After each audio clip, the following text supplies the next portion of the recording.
በጌታችን በመድኃኒታችን በኢየሱስ ክርስቶስ ጸጋና ሰላም ለሁላችሁ ይሁን እላለሁ። እንደምን ቆይታችኋል? ዛሬ እግዚአብሔር መንፈስ ቅዱስ በልቤ ባስቀመጠው ጉዳይ ላይ እመጣለሁ።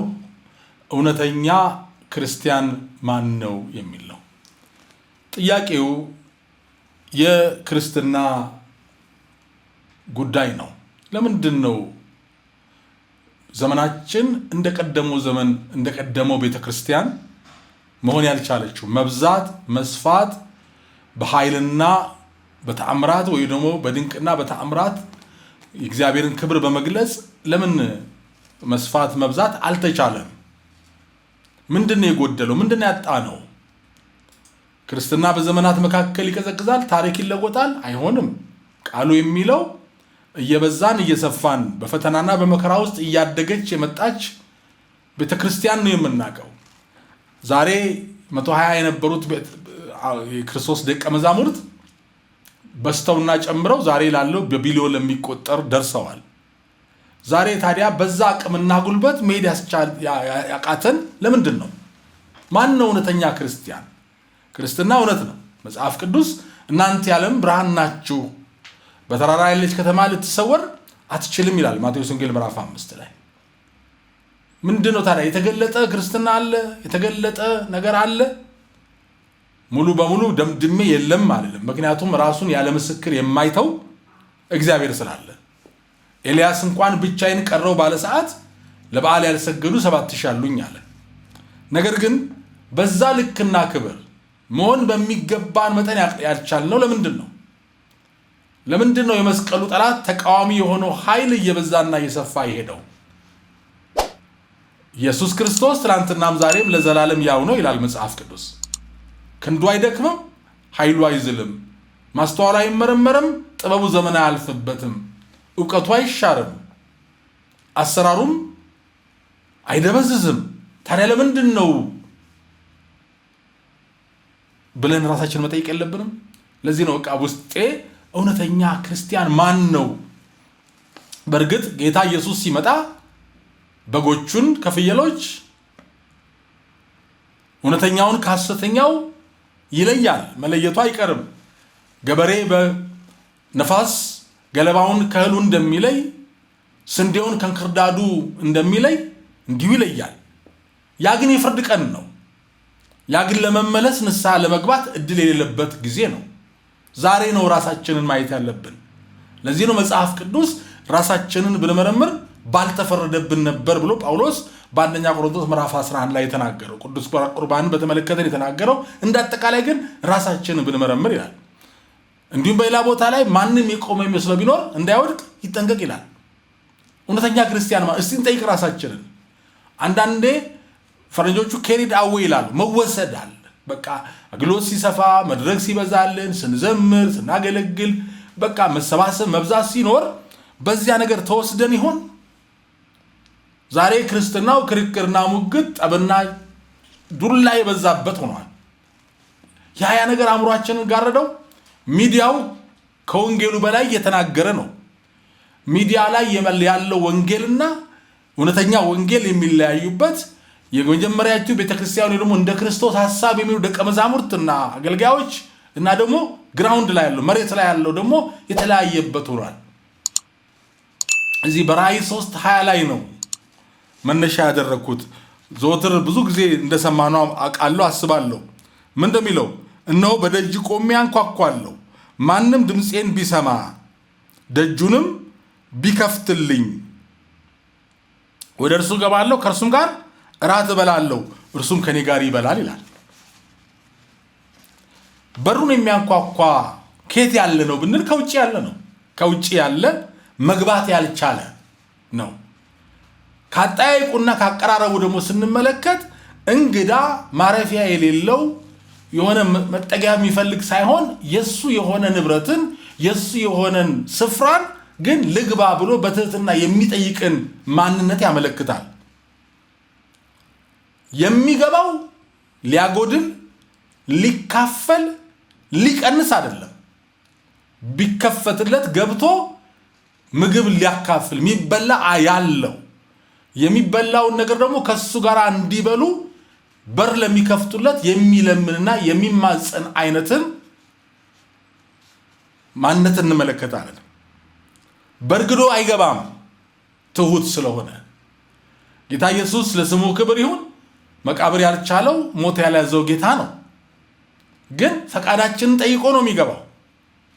ምክንያቱም ዛሬ ፈቃዳችንን ጠይቆ የሚገባው ነገ በፍርድ ቀን ምክንያት እንዳይኖረን እንኳን ለመግባት አይደለም ለመፈወስ እንኳን ልትልን ተወዳለህ ብሎ ፈቃድክን የሚጠይቅ ትሁት ጌታ ነው ያለን። እግዚአብሔር ይባረክ። ታዲያ በራሱ ንብረት እንግዳ ሊሆን በማይገባበት ሁኔታ እንግዳ ሆኖ ልግባ ብሎ የሚጠይቀው ጌታ ለምን ይሆን? ምንድነው ክርስቶስን በደጅ ያቆመው? እነሆ በደጅ ቆሜ አንኳኳለሁ ይላል። ሳይዘገይ ነው መክፈት ያለብን። በመኃልየ ዘሰሎሞን ላይ አይደለም ያለው? እነሆ የውዴ ድምፅ ነው በደጅ ቆሞ ያንኳኳል፣ ሽታው ጠረኑ ይሰማኛል፣ ነገር ግን ተኝቻለሁ፣ እንዴት እነሳለሁ? ይበርደኛል፣ እግሬንስ እንዴት አድርጌ ቆሻሻ ነገር አስነካዋለሁ እንዴት አለች። ግን በቆንዳላው ላይ ጠል ይፈሳል፣ እኔን ከመጠበቅ የተነሳ ስላልከፈትኩለት ከደጅ ላይ ይጠብቃል፣ ግን እንዳልከፈትኩለት ሲያይ ሄደ ትላለች። ያኔ ተነሳች ወዷን ልትፈልግ። በሩ ላይ ከእጆቹ የተንጠባጠበው መዓዛው በሩ ላይ አለ። የበለጠ እሱ እንድትፈልግ ተነሳች። ሌሊት ነበረ። ከተማ የሚጠብቁ አገኙኝ፣ መቱኝ፣ አቆሰሉኝ ትላለች። መፈለጋችን አይቀርም፣ ያለ ክርስቶስ አይኖርም። ወርቅና ብር የነገሮች ሙላት አያሳርፍም። ዛሬ እየጠየቀ ላለው ጌታ መልስ መስጠት ካልቻልን ነገ ከባድ ነው የሚሆነው። የት ላግኘው አለች። መቱኝ፣ አቆሰሉኝ፣ በውዴ ፍቅር ታምሜያለሁ፣ ያያችሁት ንገሩኝ፣ በፍቅሩ መታመሙን ንገሩኝ፣ በፍቅሩ መታመሜን ንገሩት ትላለች። ሲጠራን ካልመለስን፣ ሲያንኳኳ ካልከፈትን እኛ ምንጠራበት ጊዜ ላይ እሱ አይመልስም። በመጽሐፈ ምሳሌ ምዕራፍ 1 እንደሚለው ጥበብ በአደባባይ ትጮኻለች፣ አላዋቂ የሆነ ወደ እኔ ይምጣ ትላለች። ፌዘኞች ቃሉ እንደውም ባነበው ደስ ይለኛል። መጽሐፈ ምሳሌ ምዕራፍ 1 ላይ ነው።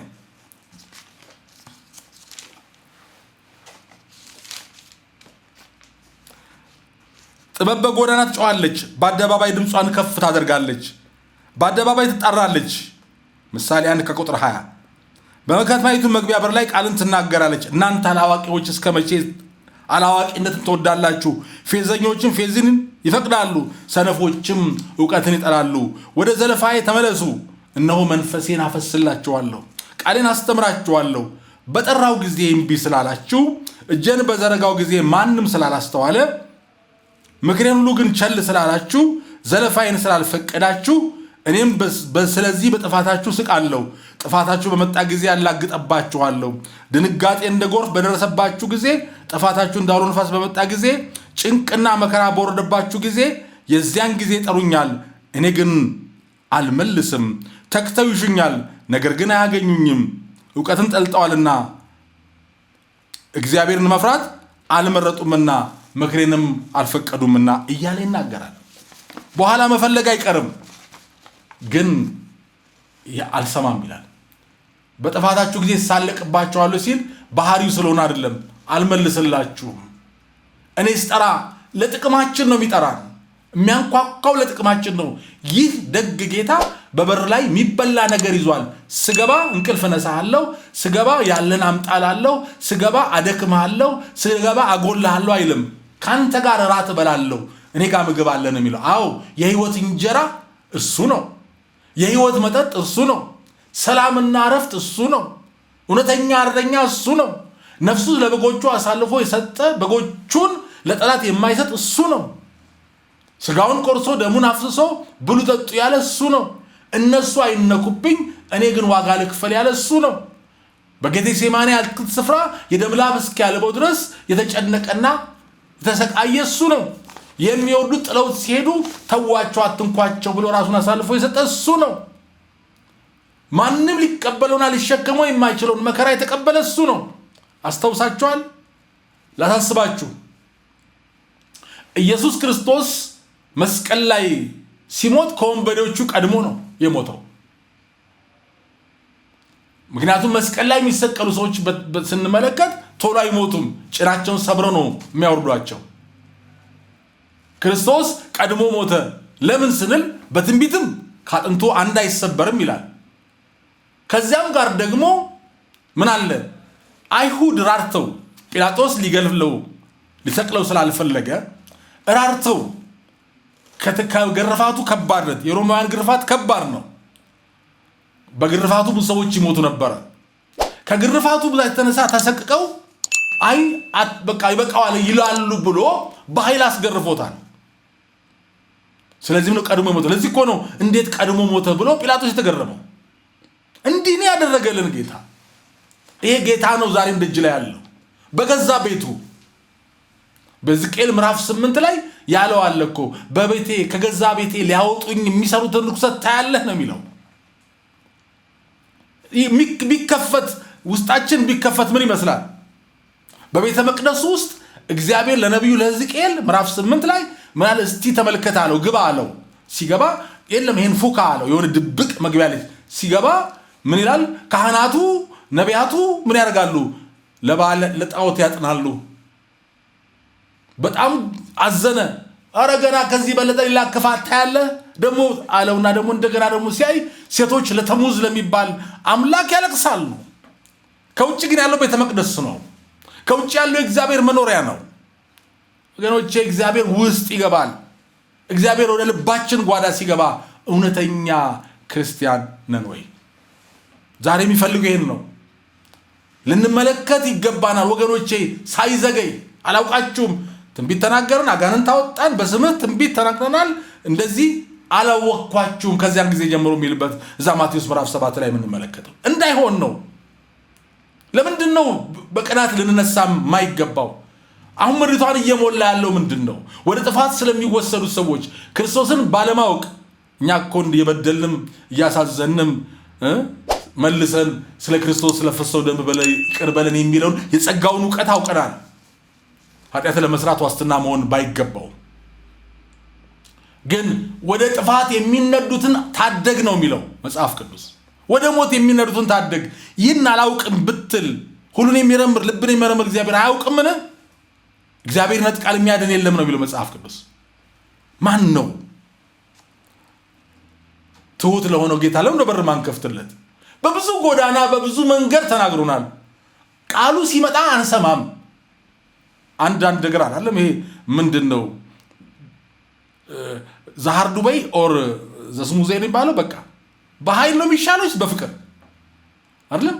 ሌቦች ይዙና በጉልበት ይሻላል ወይስ በጸባይ ይሉሃል። ያለን ከሰጠህ ተረክቦ ዝም ይላሉ።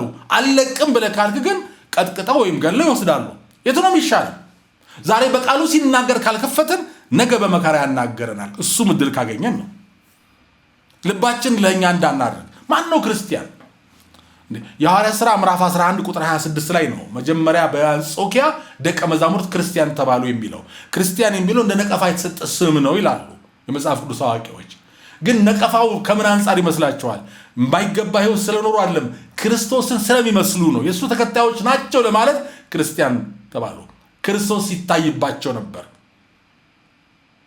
በእኛ ሕይወት ክርስቶስ ይታያል። ለዚህ ነው ቅዱስ ጳውሎስ ሲናገር ክርስቶስ በእናንተ እስኪሳል ድረስ እንዴት ልሆን እያለ በጭንቅ እንዳለ የሚናገረው። ክርስቶስን እንመስላለን ወይ? ቅናት ያለን አንዳንዶች፣ ቅናታችን ግን እውቀት፣ ቅናት ያለ እውቀት፣ ባዶ ቅናት፣ እውቀት የሌለን የምናምነውን ማናውቅ። አንዳንዱ ደግሞ እውቀት ያለው ግን ሕይወት የሌለው ኑሮ የሌለው። መድረክ አለን ቅድስና ግን የለንም። እውነት አለን ግን ፍቅር የለንም። መጽሐፍ ቅዱስ በኤፌሶን 4:15 ላይ እውነትን በፍቅር እንያዝ ነው የምንለው። እውነት አለን ብለን ሌሎችን የሚጨፈልቅ ሌላውን የሚራገም እኛ አፍ ያለው እውነት ሰዎችን ወደ ህይወት የሚመልስ ሳይሆን አሲዲክ የሆነ በቃ የሚቆራርጥ እንዲህ አይነት እውነት የለውም ጌታ።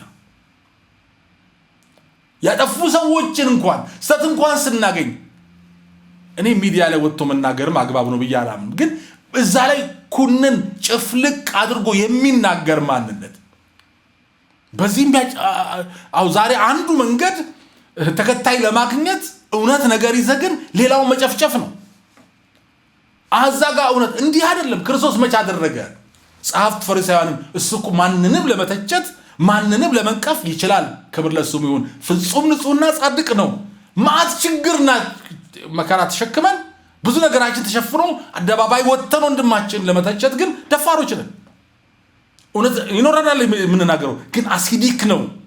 በተስጥስ የሚያደርግ የማይመልስ ይሆናል።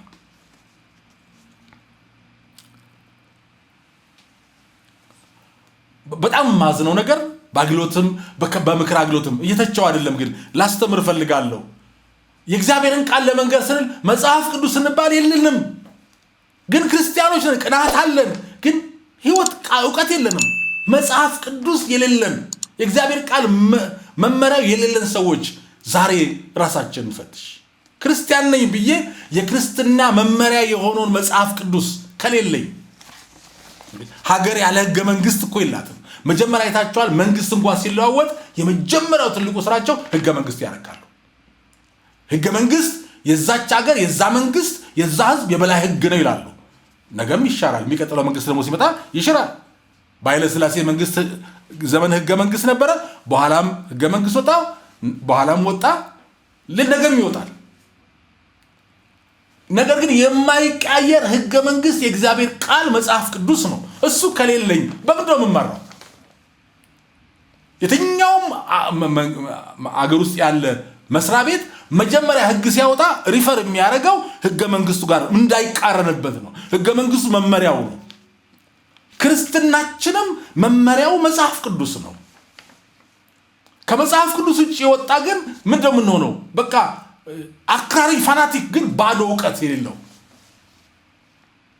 ምን እንደምናምን አናውቅም። አይታችኋል። ጌታችን ኢየሱስ ክርስቶስን እንዲሰቀል ይሰቀል ሆ ብለው ሲያሰቅሉት ለምን እንደሚቃወም እንኳን አያውቁም ነበር። መንፈስ ቅዱስ በወረደ ቀን ቅዱስ ጴጥሮስ ሲሰብካቸው ተወቀሱ ይላል። እየጠቀሰ ከመጽሐፍ ቅዱስ ሲነግራቸው ተወቀሱ ይላል። ያ ሁሉ ቅናት ያለ እውቀት ነበር። ሰው ስለነገረን አይደለም ክርስትና። እነኛ የሰማርያ ሰዎች፣ ያቺ ሳምራዊት ሴት ራሱ የእኛን ህይወት ትወክላለች። በኃጢአት ተውጣ በኃጢአት በአበሩና መዚህ ሲናገራት ግን ስለ ታሪክ ታወራለታለች፣ ስለ ሃይማኖት አባቶች ታወራለታለች፣ ታሪክ ታውቃለች። ነገር ግን እሷ ኑሯ ግን ህይወቷ ሌላ ነበር። ግን ትሁት ጌታ አይደለም። የዘመኑ አይነት አዋቂ ነኝ ባይ ቢኖር ኖሮ ምን ይል ነበር? አትድንም ይች ሴት። ዛሬ ኃጢአተኞች እንዳይድኑ ያደረገው የመሲሁ ልብ የሌላቸው ወቃሾችና ከሳሾች፣ ሰባሪዎችና ጨፍጫፊዎች ስለበዙ ነው። እሱ ግን ትሁት ጌታ ነው። በትህትና ወደ ንስሐ መራትና ወደ ከተማ ሄደችን ጥላዋን ጥላ ከተማ ሄዳ ነገረቻቸው። ያሁሉ ተከተላት። ምን አሉ ግን? አሁን የምናምንሽ አንቺ ስለነገርሽን አይደለም። ምን እኛ ራሳችን ወደዚያ ላይ መጣው መሲህ አዳይ መሆኑን እኛ አውቀናል አሏት። እንደሱ ነው የምንከተለው። አለበለዚያ የለም። መድረኮቻችን አገልግሎቶቻችን ምትክ የማይገኝባቸው ናቸው። እኔ የሚተካኝ የሚከተለኝ በጸጋም በአገልግሎትም የሚተካ መድረኩ መተካት ካልቻለ ጤናማ አይደለም። ዛሬ ለምንድን ነው በታሪክ ይነገራል? ሰምቼ ነው ስለ ማህተመ ጋንዲ በጣም ክርስቲያን አይደለም እንጂ ስራው በሙሉ በጣም የጥሩ ክርስቲያን ነገር ይመስላል። ህንድን ከእንግሊዝ ቅኝ ግዛት ነፃ ሲያወጣ ደም አልባ ያለ ደም አልባ ደም ሳይፈስ ነው፣ በሰላማዊ መንገድ ነው ትልቋን ግሬት ብሪትንን ታላቋ ብሪታንያን ያስወጣቸው። ምን አላሉ ይባላል? ክርስቶስን ወደዋለሁ ክርስቲያኖች ግን አልወድም አለ። ይህን የመሰለ ትልቅ ዋጋ ከፍሎ እንደሚነገረው እንግሊዞች ከወጡ በኋላ በእንግሊዞች ጊዜ ባንዳ ሆኖ ያገለግል የነበረ ጥቅም የቀረበት ወርዶ ልብስ ሰፊ የነበረ ሰው ነው በሽጉጥ የገደለው ይባላል። ከዛ ግን ምን ያለው? እባካችሁ እሱ እንዳትገሉት እኔ በለጠ ሞተው እሱ የገደላችሁ ቀን ነው ብሎ የተናገረ እንዲህ አይነት ሰው ነው። ለምንድን ነው ግን ክርስቶስን ማየት ያልቻለው? በህንድ ሀገር ወንጌል ከሰበኩ ክርስትናን ከሚያስተምሩ መካከል ብሪቲሾች ነበሩ። ኢቨን እዛ ሀገር ራሱ ቀኝ ገዢዎች ሆነው ቸርች ነበራቸው። ምን ይባላል? ቤተክርስቲያናቸው ሄደ፣ ወንበር ያዘ። ወንበር ሲይዝ ትንሽ ቆይተው አንድ እንግሊዛዊ መጣ። ተነስ ለዚህ እንግሊዛዊ ሊቀቅለት ብለውት አስወጡት። ደግሞ ወደ ቤተክርስቲያን አልመጣም። ለዚህ ሰው ደም ተጠያቂ ማን ነው? ወገኖቼ እንጠንቀቅ። ዛሬ ኃይል አልባ መድረኮቻችን ኃይል አልባ ናቸው። አገልግሎቶቻችን በእንግዳ እሳትና በሌላ መንፈስ ተሞልተዋል። መንፈስ ቅዱስ ከመድረኮቻችን ሲጠፋ ምንድነው የምናደርገው? የተለያዩ ነገሮችን ወይ ቀልድና ፌዝ እናደርገዋለን። ህዝብን በማሳሳቅ ለመያዝ እንሞክራለን። መንፈስ ቅዱስ እሳቱ የለም። መድረካችን ግን በተለያዩ መብራቶች ደምቋል። እግዚአብሔር ይደሰት ይሆን? ወገኖቼ በረከት እንፈልጋለን፣ ኑሮን ግን አንፈልገውም። አሕዛብ የሚነቅፉትና የሚገዳደሩት ክርስትና ሆነዋል። እንዴ ምንድነው የሚለው ግን? በሐዋርያት ዘመን በሚደረጉ ተአምራት የእግዚአብሔር ስም ተፈራ እኮ ነው የሚለው። የእግዚአብሔር ስም ተፈራ። ለምን? እነ ጴጥሮስ ጋር ቅዱሳኑ ጋር ወለም ዘለም አልነበረም። ማን ነው እውነተኛ ክርስቲያን? ማን ነው እኔ እወጣለሁ የሚል? ምናልባት አዎ አይ ብለን ደምድመን ጭልምተኛ ነገሮችን ይዘን አንመጣም። እኔም እሱን ይዤ አልወጣሁም። ዛሬ የሚነሳ ማን ነው? ዛሬ ለእግዚአብሔር ክብር የሚቆም ማን ነው? እኔ አለሁ የሚል ማን ነው? በኢሳይያስ ምዕራፍ 5 ላይ ማንን እልካለሁ ማንስ ይሄድልናል ብሎ እግዚአብሔር ሲናገር እንሰማለን። ነቢያት ነበሩ፣ ካህናት፣ ጸሐፍት ነበሩ፣ ምኩራቡ ነበረ፣ ቃሉ ይነበባል። ግን ማንን እልካለሁ ሲል እግዚአብሔር ሰው እንደተቸገረ ያሳያል። እግዚአብሔር ደግሞ ሰው ይፈልጋል። ምድርን ለማስተዳደር ወንጌሉን ለመንገር እግዚአብሔር መልአክ አይልክም፣ ሰው ነው የሚፈልገው። ለምን ብንል ያስቀመጠው ስርዓት አለ። አይታችኋል። ቅዱስ ጴጥሮስ በሐዋርያት ሥራ ምዕራፍ 10 ላይ ወደ ቆርኔሌዎስ ቤት ሄዶ ወንጌል እንዲነግር ለቆርኔሌዎስ ወደ ጴጥሮስ ላክ ብሎ የነገረው ቅዱስ መልአክ ነው። የምትድንበትን መንገድ የሚነግር ሰው አለ አለው። የሚዳንበት መንገድ መልአኩ ጠፍቶት ነው? አልጠፋውም። ግን ይህን የምስራች ትልቅ ቃል ለመንገድ ግን መላእክት የሚዘምሩበትን በአንድ ሰው ንስሐ መግባት መላእክት እልል የሚሉበትን ምስራች ለመንገር የተሰጠው ለኔና ለአንተ አይነት ደካማ ሰው ነው። ማን ልካለው ይላል እግዚአብሔር? ማን ይሄድልናል? ነቢያቱ አገልጋዮቹ ጆሮአቸው ተዘግቷል። በራሳቸው አቅጣጫ ነው የሚሄዱት። እግዚአብሔር ሆይ ምን ትፈልጋለህ ነው የምንለው ወይስ ለእግዚአብሔር የሚያስፈልገው ይሄ ነው ብለን በራሳችን መንገድ እንሄዳለን? ማን ነው ነብዩ ኢሳይያስ? አው ድካም አለኝ አለ። ከንፈሮቼ ረክሰዋል፣ ጆሮቼ ረክሰዋል፣ ግን እኔ ሄዳለሁ አለ። ዛሬም ወንድሜና እህቴ ወገኖቼ ሌላው እንድንወቀስ እንድንኮንን ወይ ደግሞ ተስፋ ቢስ ሆነ እንድንታይ አይደለም። እኔ ሄዳለሁ እንድትሉት፣ እኔ ቆምልሃለሁ አንተ ግን ለውጠኝ ብትሉት ይችላል እግዚአብሔር። ዛሬም የንስሐ ጊዜ አለን። ምን አለው እግዚአብሔር ቃል? ክብር ለእግዚአብሔር። ምን አለው? ይሄ እሳት ከንፈሮችን ምን አድርገውታል? ነክተውታል። በቃ ሂድ አለው። እግዚአብሔር ይመስገን። ዛሬ የክብሩ እሳት ከንፈሮቻችንን የሚያነጻ ህይወታችንን የሚቀድስ የልጁ የኢየሱስ ክርስቶስ ደም ነው። አይቆጫችሁም? አትቀኑም? እንደ ኤልያስ ነቢያትን ገለዋል፣ ጣዖቱ ነግሷል፣ እኔ ለሰራዊት አምላክ ለእግዚአብሔር ቀንቻለሁ የሚል ሰው እግዚአብሔር ይፈልጋል። በር ማንኳኳት ዛሬ ለዚህ ነው። አዳኝነቱ ላልሰሙ ብቻ አይደለም። በር ማንኳኳት ላልዳኑት አይደለም የሚያንኳኳው፣ ለክርስቲያኖች ነው። ወይ አልሞክም ወይ አልቀዘቀዝክም፣ ወይ አሕዛብ አይደለ አዳኝነቱ ታውቃለህ፣ ደፈቃዶ አትኖርም አለው። ይሄ ጥሪ ዛሬ ክርስቶስን እናውቃለን ለሚሉ ነው ወይ ይላል፣ ይጠይቀናል እግዚአብሔር። ይመጣል እኮ በፍርድ ካፌ እንዳልተፋን እኮ የሚለው መቅረዝክ እንዳልወስደው፣ መቅረዝ አገልግሎት ነው፣ አገልግሎት እንዳልወስደው ነው የምንለው። ሰዎች አጨብጭበው ሊከተሉን ይችላሉ። እግዚአብሔር ከጣለን ግን ማንም አያነሳንም። ኤሊን ብሎት የለም ሰው ሰውን ቢበድል እግዚአብሔር ያይለታል፣ ሰው ግን እግዚአብሔር ቢበድል ማን ነው ስለሱ የሚቆምለት? እግዚአብሔር ከጣለ ማንም አያነሳ። እልፍ ተከታይ ቢኖር ይረሳዋል፣ እግዚአብሔር ብቻ ይጣል። ዛሬ እንነሳ፣ በንስሐ መንፈስ እንመለስ። እግዚአብሔር እውነተኛ ክርስቲያን እሱን የመሰሉ ሰዎች እንዲያስነሳ እንድጩ። መጀመሪያ እኔ ልለወጥ፣ ሌላው ላይ አላይም፣ እኔ ነኝ ልበለው። ዳዊት እንዳለ አቤቱ የልቤ ሐሳብ ያፌ ቃል በፊትህ ያማረ ይሁን፣ መርምረኝ፣ ልቤን ፈትሸኝ፣ በቃ አውጣው፣ ሌላውን አላይም። እንድታይ የተጠራኸው ደግሞ ክርስቶስን ብቻ ነው። ሰዎችን እያየን በአገልጋዮች ማንነት በሰዎች ማንነት ከእግዚአብሔር ቤትም አንልቅም። መጽሐፍ ቅዱስ ሩጫውን ያልጨረሰ ሰው ተመልከት አላለህም። ምዕራፍ 12 ቁጥር 1 ላይ የእምነታችን ጀማሪና ፈጻሚ የሆኑን ክርስቶስን እሱን እያያችሁ ሩጫችሁን ሩጡ ነው የሚለው። እሱ ነውርን ንቁ፣ በፊቱ ያለውን መከራ ታግሱ፣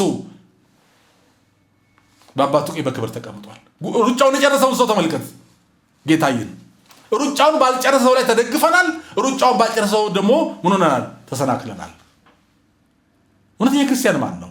ለራስህ ጠይቀው። እኔም ራሴን ጠይቃለሁ፣ አንተም ራስህን ጠይቅ፣ አንቺም ራስህን ጠይቂ፣ እናንተም ራሳችሁን ጠይቁ። ነኝ ወይ? ምክንያቱም ሁሉ በዚያን ቀን በእሳቱ ሲፈተን ስራው ይገለጣል። እጅግ የሚያሳዝን ሁኔታ ውስጥ ነው ያለ ነው። ግን እያንዳንዱ ራሱን ይፈትሽ፣ እያንዳንዱ ስራውን ይፈትሽ። ስራው በምን እንደተሰራ ይመልከት። ከገለባ ነው የተሰራው፣ ከድንጋይ ነው የተሰራው ቤት እሳት ይፈትነዋል። አገልግሎት ለጥቅም አይደለም። መንጋውም የኔ አይደለም፣ መንጋው የባለቤቱ ነው። አንዳንዶች ብዙ ሰው ስለተከተላቸው የፈለጉትን ማድረግ የሚችል መስላቸዋል። አገልጋዮች መንጋው የናንተ እንደሆነ ለአንዲት ሰከንድ እንኳን ማሰብ የለባችሁ። መንጋው የእረኛው የባለቤቱ ነው። ነፍሱን አሳልፎ የሰጠው ጌታ ነው። እኔ ግን ለመንጋው እንደሚገባ መግቢያዋለሁ ሆይ እኔስ እንደሚገባ እየኖርኩ ነው ብለን እንድንጠይቅ ያስፈልጋል። እውነተኛ ክርስቲያን ማን ነው? ሰላም ሁኑልኝ። ቸር ይግጠመን።